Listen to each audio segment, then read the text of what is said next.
As soon as the student walked into the restaurant, he made a beeline for the counter seats. I politely reminded him to use the hand sanitizer stationed at the entrance. He brushed me off and sat down without complying. Politely but firmly, I asked him once more to sanitize his hands. His response was sharp and disrespectful. "Just wash them, okay?" The room fell silent as other customers glanced over in surprise. Later, I noticed a social media post criticizing our insistence on hand sanitizer, calling it annoying. Comments followed, echoing similar frustrations. Then came a video allegedly filmed inside our restaurant, showing the cockroach on our counter and insinuating it ended up in the food. The title was "Delicious Cockroach Ramen," a cruel fabrication that deeply upset us. Filled with frustration and a sense of injustice, I vowed to uncover the truth. It was unfair to let someone tarnish a place that meant so much to me. My name is Rachel Connor, 41 years old. I live with my husband Bob, our daughter Catherine in 2nd grade, and my mother-in-law. Bob and I met in high school, bonding over meals at his family's Chinese restaurant, where he proudly worked alongside his father, the chef. The food was always exceptional, and our connection grew stronger with each delicious meal. Cooking and baking were passions I shared with my mom, and those shared moments shaped many conversations Bob and I had about food. Although we lost touch during our senior year in different classes, fate brought us back together at culinary school after graduation. Our bond deepened as we spent more time together, eventually leading to us becoming a couple. Post-graduation, I found my place in a French restaurant kitchen while Bob honed his skills in a hotel restaurant. Marriage followed, and when our daughter Catherine was born, I chose to prioritize raising her. Just before Catherine was set to start kindergarten, tragedy struck with the sudden passing of Bob's father. Determined to honor his legacy and keep the restaurant thriving, Bob stepped into his father's shoes. My love for the restaurant's cuisine and our shared dreams led us to run it together. One memorable day, a young man named Josh came in for a part-time job interview.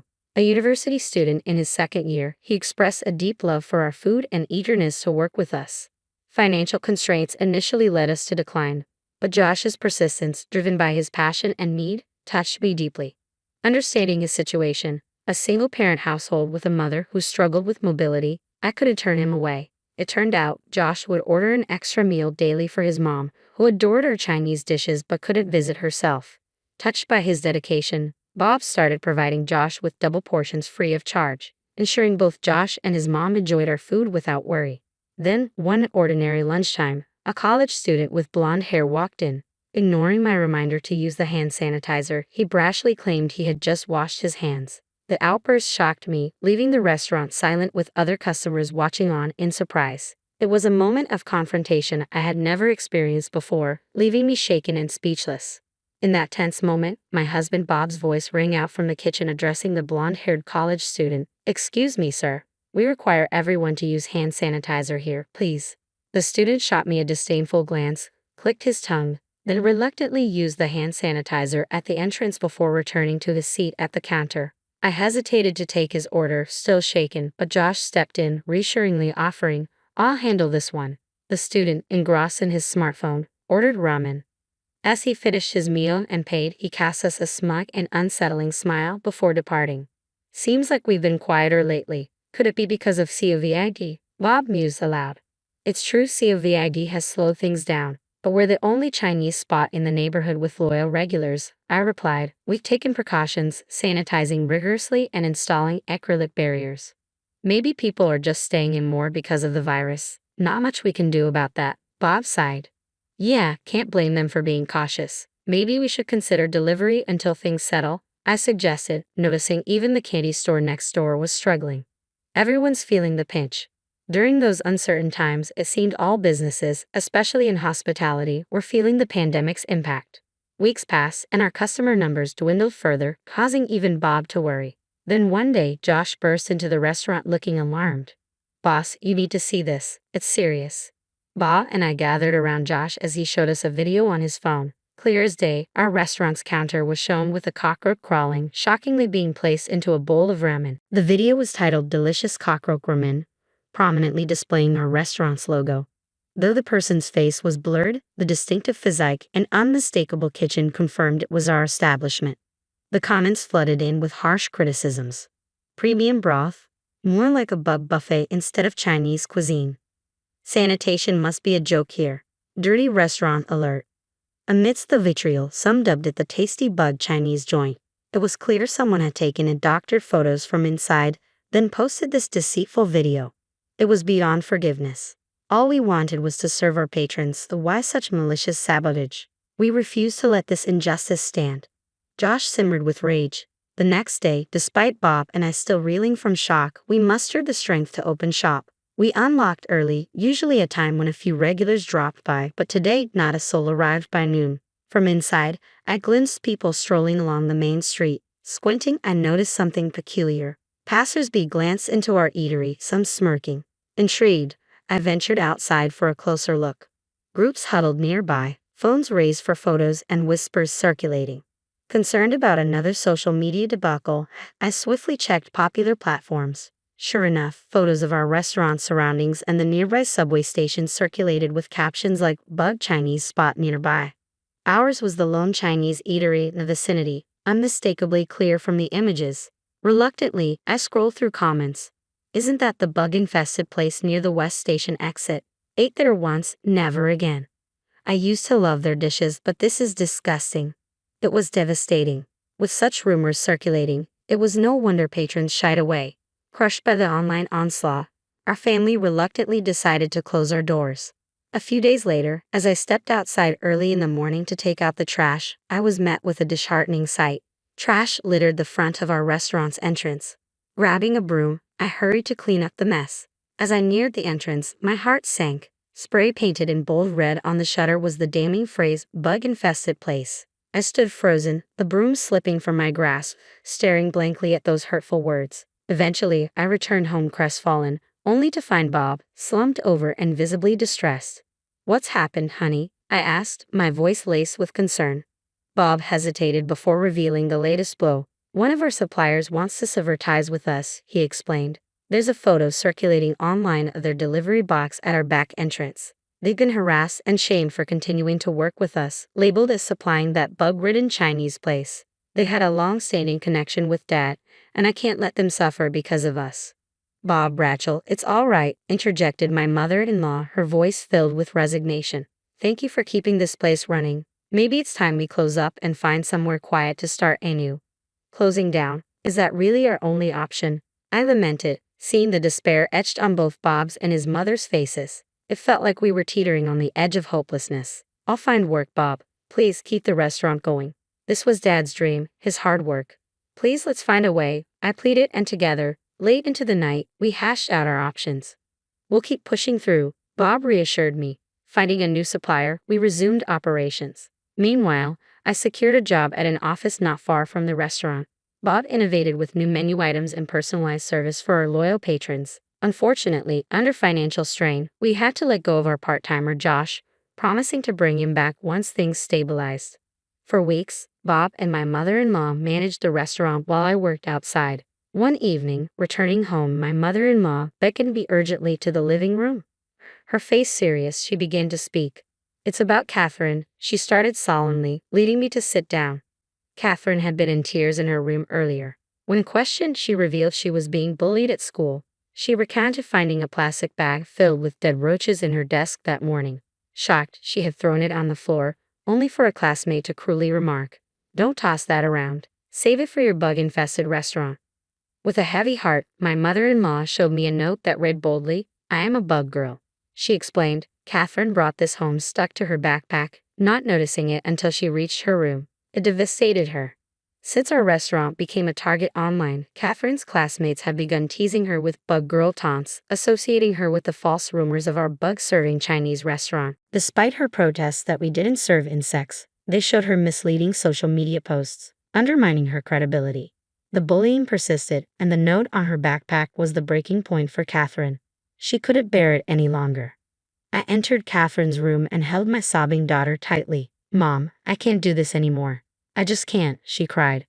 "I know, honey, I know. I'm so sorry," I murmured, hugging her tightly as tears streamed down both our faces. Eventually, exhaustion overtook her, and she fell asleep in my arms. The following day, Catherine couldn't bring herself to face school and became truant. I visited the school and spoke with her teacher, explaining the bullying. He promised to address the issue and requested updates on Catherine's situation at home. As I left, passing Catherine's locker, I noticed the word bug scrawled above her name in marker. Pulling out a wet wipe from my purse, I scrubbed furiously, tears blurring my vision. Meanwhile, harassment at our restaurant persisted. Catherine remained secluded in her room, and my mother-in-law began frequent hospital visits, her health deteriorating. Bob coped by turning to nightly drinking, often passing out soon after.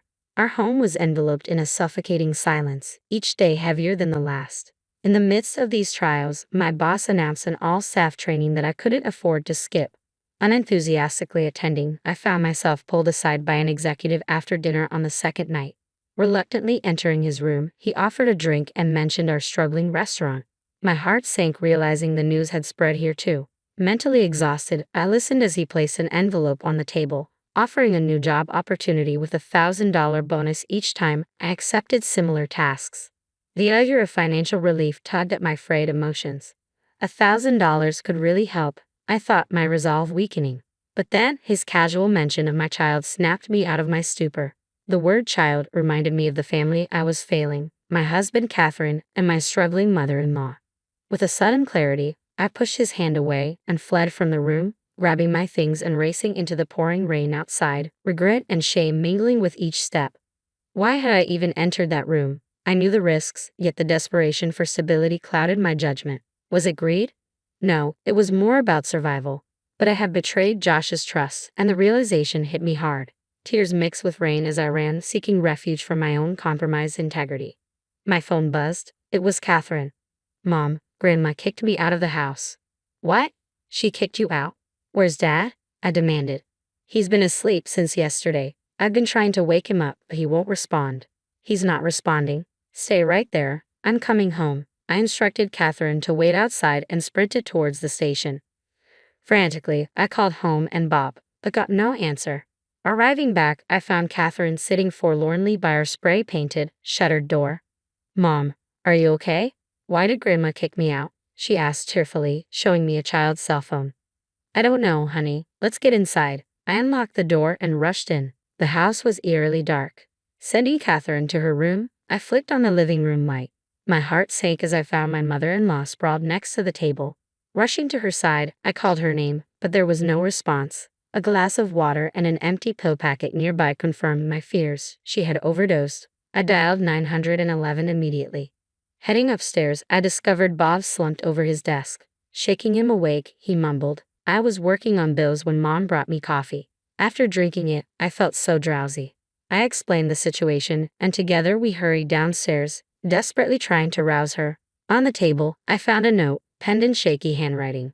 Bob Rachel, I'm grateful for all you've done. I can't go on here. I haven't touched my husband's life insurance. Use it and my savings to start fresh. Be happy. Thank you for my heart. Oh my God. Moments later, the ambulance arrived. They confirmed she was in a coma and rushed her to the hospital. Leaving Catherine at home, we raced to the ICU. 3 agonizing days passed before she regained consciousness and was moved to a regular room. Sitting by her bedside, I choked out, Why did you try to leave us? We need you. Tears streamed down my face as Bob stood silently beside me and mother-in-law wept quietly. Together, we faced the despair of almost losing her. Later, my mother-in-law confessed that after drugging Bob with coffee, she sent Catherine away to spare her from witnessing her in that state. A few days after this revelation, as Bob and I contemplated closing our restaurant, Josh paid us an unexpected visit at home. It's been a while. I greeted him warmly. He shared that they had identified the culprit behind the malicious social media post. It was a senior from Josh's university, the same blonde student who had verbally abused us in the restaurant. So, he had a personal grudge against our place. But we're seriously considering closing down, Bob admitted, his gaze sweeping across our worn-out shop with a sigh. What? You can't close the shop, I protested weakly, attempting a smile despite the heavy atmosphere. We've tried our best, but with all the bad publicity, it's been tough. We're exhausted. I'm sorry. If we manage to turn things around, please do visit us again. Josh looked at me earnestly, saying, I owe you both a lot. I won't let your shop go under. I promise. With determination etched on his face, Josh abruptly stood up and left our home. A few days later, as Bob fetched the morning paper from the mailbox, he discovered several letters inside.